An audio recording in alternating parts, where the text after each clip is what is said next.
This video is sponsored by Launch Tabletop, a board game manufacturer with a print-on-demand service for designers and publishers. Hi, I'm Adam Porter, I'm a board game designer from Wales, and this is going to be a conversational video. It's another one of my ones where I go back through the comments of my previous videos, and let's try and answer some of those comments just as topics for discussion. So a bit of a casual video this afternoon. This is my 5th video along these lines. You might want to go back and watch some of the previous ones in the series. But we're going to get straight into it. So the first question is from the video which I made called "How finished should a game be before you pitch it?" So let's just take a quick look at a clip from that video. I was getting all geared up for UK Games Expo. I had a session booked in the playtesting zone, a handful of prototype board games to test, and a small number of meetings lined up with a select few publishers. I do most of my pitching at Essenspiel, so I tend to keep my meeting schedule very light at UKGE, but I had a couple of very promising projects which I'd been developing for many months. Loads of tests, polished prototypes, and perfectly suited to the publishers I had lined up. This was going to be a breeze. But what did I do? Well, I only went and ballsed it up. And the question is, you mentioned that one of your games went out of print and the rights reverted back to you. Did the publisher have the right to renew and decline? Was this a shelf space, finance type issue? Were you simply interested in self-publishing future versions? I think most of those things aren't the case. Essentially, when you sign a contract with a publisher, it should have a clause in there which says that if at a certain point the rights will come back to you. And often the contract will keep rolling, right? It'll keep on renewing each year if the publisher is achieving whatever goal is written into the contract. Usually it's sales, right? If the publisher is selling a certain number of copies each year, then they will continue to renew year after year as long as that continues. But if those sales drop off, then you have the right to send a message to the publisher and say, look, I'm giving you 6 months notice or whatever it says in the contract to cancel that licensing agreement, and the rights come back to you so you can pitch it to somebody else.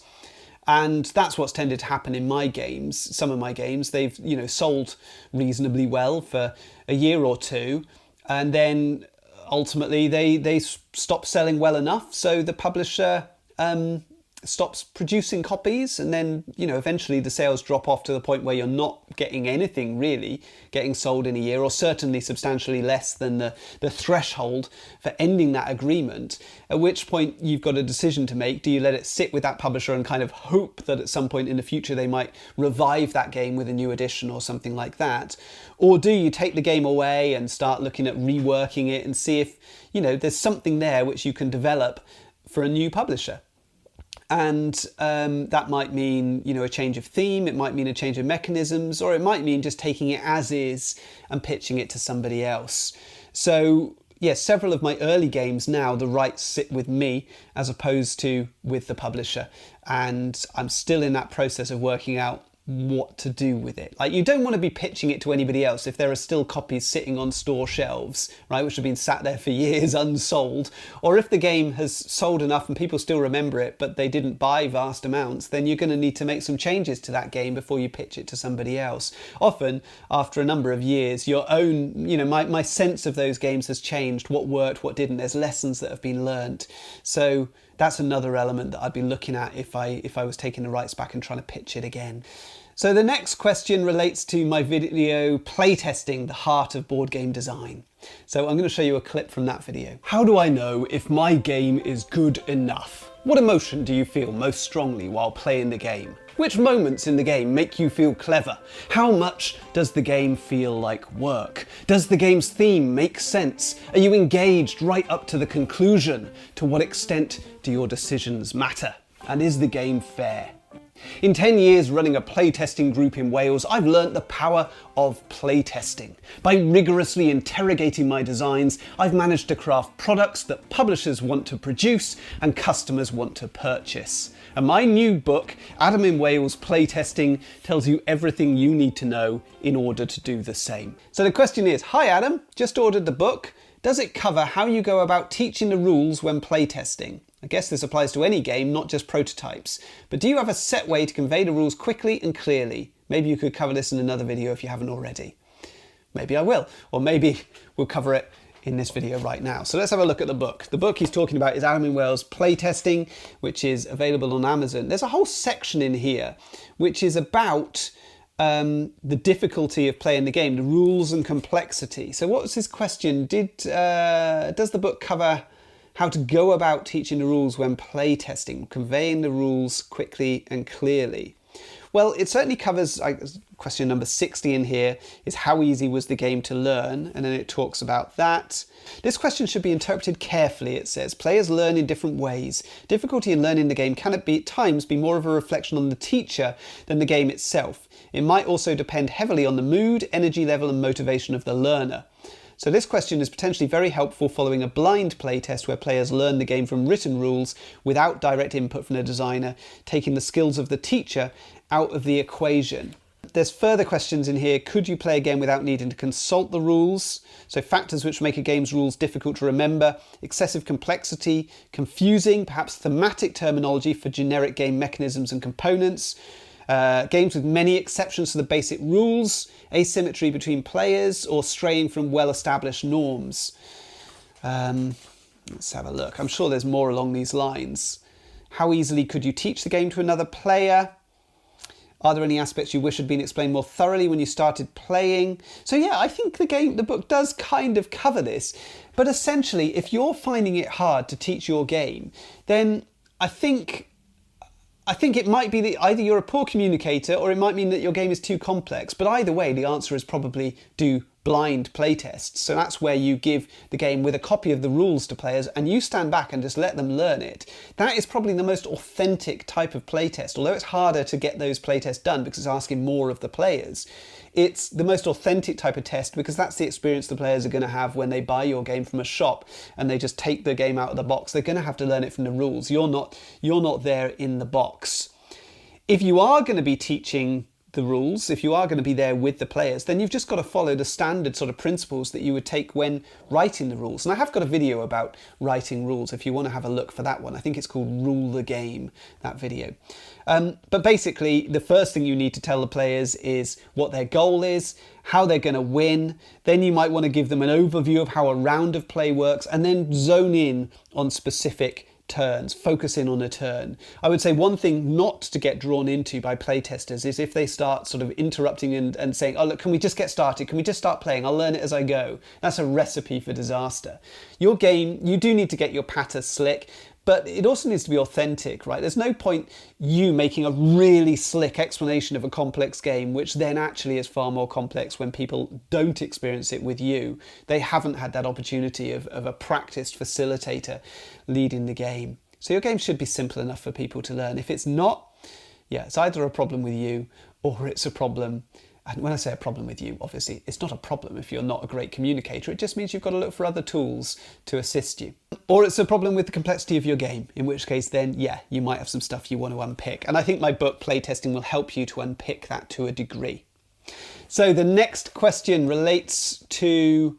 Oh, it's the same. Relates to the same video, so I won't show you another clip of the video. This one says, my heart loves game design, but my brain is made for playtesting. Where can I apply to test games for designers? So designers are always keen for testers, and lots of designers now test their games virtually. So you can kind of get involved in playtesting wherever in the world you are, right? You don't need to be local. You've just got to find those people through various online forums and things. Board Game Geek forums is a good way to start, but all sort of social media forums. I'm not completely up to speed with all of these different areas that you can look into, but I think you need to be present on those social media forums in order to find virtual playtesting groups. You can Google it as well, of course. If you want to playtest for a publisher, that's usually going to be a game at a much later stage in development, so a nearly finished game, something you're going to be balancing, those sorts of things. Then it's a case of getting to know the publishers. And again, you can do that through social media and through BGG, the Board Game Geek website. If you're on those social media pages for those publishers, you might see call outs for playtesters. And so maybe that you could apply through those angles. You can contact publishers directly and ask, but it might be better done in person. Attending conventions conventions would be a great way of doing this, right? To speak to publishers, or even better, if you volunteered for a publisher to demo for them, and then you get talking to them, they might include you as a playtester if they like you, right? And if they get on with you at that convention. So I think those are some really good ways of going about it. Or you can do the sort of thing that I do, which essentially is attend playtest groups if there are any in your local area. And there are a lot of these playtest groups around. Certainly in the UK there's loads. In America I keep hearing about lots of them. I don't know around across the rest of the world, but I can imagine they're sort of pretty much anywhere where there's a board gaming community. So maybe go into a board game shop or a board game cafe and ask them, do you know of any local designer groups, designer meetups, playtesting groups? And they may be able to help you out with that. Allow me 30 seconds just to introduce you to my sponsor, Launch Tabletop. What are these gorgeous board games and where can I buy them? Well, you can't. At least not yet, because these are prototypes. Yep, you heard that right. They're just prototypes. Proofs of concept for pitching to publishers. Gone are the days when prototypes had to resemble middle school craft projects. Using Launch Tabletop's print-on-demand service Launch Lab, you can create professional-looking games in tiny quantities at an affordable price and delivered across the globe. If you really want to make your design shine, visit launchtabletop.com and get started. And don't forget to use the discount code ADAMINWales for a 20% discount. Was that 30 seconds? Felt like about 30 seconds. It's close enough. So next question then relates to an older video of mine called I Designed a Board Game and It Bombed. My main observation about the art style for Throne is that it's all very serious. I envisaged the game to have some humour, but somewhere along the line that was lost and we ended up with some really capably drawn but rather insipid characters. And that's my biggest regret with the production. I really should have laid out a clearer vision for the look of the game. And the question is, the failure of the theme makes me feel the need to remind designers that Ganz Schön Clever, a dice game entirely without theme, is extremely successful. If the interesting point is solely the mechanics, you can just sell it as an abstract. Now, I don't know if this is true, right? In my mind, an abstract, right, is a theme. I know that sort of sounds, maybe it's a little facetious, okay? But it sort of is, right? If you have an abstract game, it sets expectations in the user. If I see a game with a grid and wooden blocks, I'm expecting a very simple game with, maybe a page of rules at the most, 2 or 3 rules really, and some significant strategic depth, not very much luck, right? Abstract strategy is a genre in itself and it sets promises. Right? It's a theme. It's not just a case of any game. You strip out the theme and it becomes an abstract game. If you strip out the theme of Isle of Cats, you end up with, just a huge pile of polyominoes and cards and boards with grids, and that just wouldn't work. It wouldn't sell. It would be far too complex without the theme to carry you along and help you learn it and help you to immerse yourself in that world. And without something beautiful to look at, it would just be fiddly and massive and ugly. An abstract game tends to be something really, really simple. So I'm saying abstract games are a theme, just like space exploration games are a theme, right? They carry certain expectations, they make certain promises to the players. And I think there are subgenres of abstract games. So there are those wooden block and grid games that I've talked about that remind us of things like chess and checkers, where we fully know what we're getting into. Something strategic, deterministic, low luck, simple rules. Right? Minute to learn, lifetime to master, that famous cliche tagline from Othello. But there are other genres of abstract games. There are those card games where you've just got colours and numbers. So that's games like Uno or The Mind, or all those numerous games that Amigo Spieler has, which just have colours and numbers. Games like Zebra and these sorts of games. That I've got many of them in my collection. And then there are games where you have numbers and you write them down on a paper sheet in a pattern, right? So these, they've been around since Yahtzee, basically. We're talking roll and writes, flip and writes here.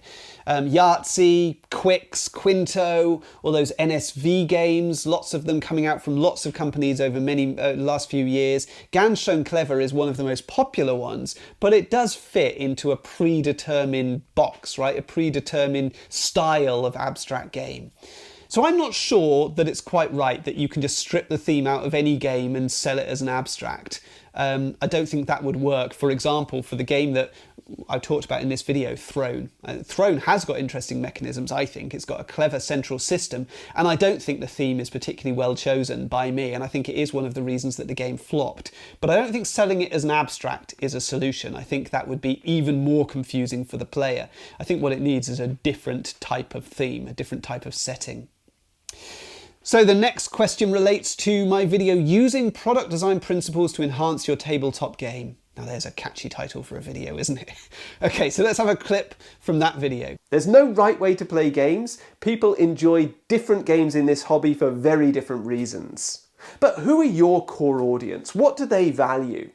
I've put together a very loose, unscientific classification of tabletop gamers. You could think of these as avatars of the people who play your games, and I'd encourage you to come up with your own classification. The classification is broad and imprecise, but I do think that creating avatars can help us to focus our designs.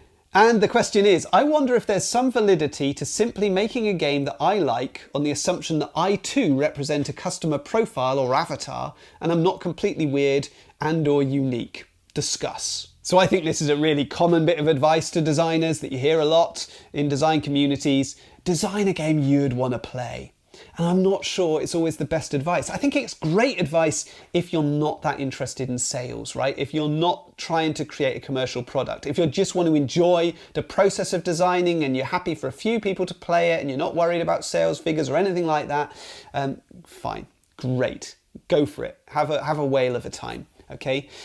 But I think it is a mistake to think that you represent a significant portion of the market. Okay, you might do, but you might not. Okay, you're taking a bit of a punt there. Okay, there's a lot of risk in taking that approach. I know that I don't represent a lot of the wider market. I have so many games, right? I've got hundreds of games in this room around me, and the vast majority of them have sold very few copies, frankly. Games I love, games I absolutely love, have sold, you know, very little, a few hundred, a few thousand copies, I would imagine. So my tastes are not in line with the average consumer. And so my job, if I want to be a designer, is to empathize with the audience that's out there, to try and understand the people who are buying games and see if I can make games for them. If I want to get sales, right? If I want sales figures, which I do, right? If I want to achieve sales. So yeah, I think it's a mistake to just design what I like to play. I think the important thing is to design a game that works for an audience that I've identified that I would also like to play. If I wouldn't like to play it, I don't want to spend my time designing it, right? I'd make a mess of it anyway. I've got to enjoy it, but it should also have an audience in mind. I think it's just good practice for a designer to try and design a game for somebody else, not for themselves. It's going to help you to develop your craft, right, as a designer. It's going to make you more adaptable, more versatile as a designer. You're going to improve rather than becoming, you know, if you just look inward and you're just focused on yourself and your own preferences and you know, you're going to create the same stuff over and over again, and it's not necessarily going to be stuff that other people are going to want to play. You're going to become resistant to feedback around it as people try and sort of move you away from your original vision. I'm not sure it's the best approach, unless you're just doing it for the fun of it, in which case, fine, go for it. That said, I do recognise that trying to look for a specific audience and trying to identify a player profile, an avatar, there's a ton of luck in it, right? I don't think, you know, when Jamie Stegmaier and Elizabeth Hargrave made Wingspan, I don't think they expected it to, you know, to go crazy like it did and to sell as many millions of copies as it has sold, right? I think they probably knew they were onto something, okay, but I don't think they realised it was quite the fantastic product that it turned out to be. And it's easy to look back with retrospect and go, oh yeah, it's sold because of this, and this. But, you know, sometimes there's a little dose of luck in there, that intangible thing, catching a moment, right? And you'll never quite grasp that. But that doesn't mean you shouldn't try. Okay, that doesn't mean you shouldn't try and look at trends, look at the market, look at the players, and create something that's genuinely useful for people, right? Create something that people genuinely want. So that brings me to a close for today. If you enjoyed this casual chatty video, then please go back and watch some of my others along similar lines where I've answered questions from the comments. I enjoy making these videos, so certainly I'm going to keep watching the comments. So if you've got any questions, chuck them in the comments to this video or any of my other previous videos. I'm sure I'll spot them and maybe I'll include them in a future video. All the best.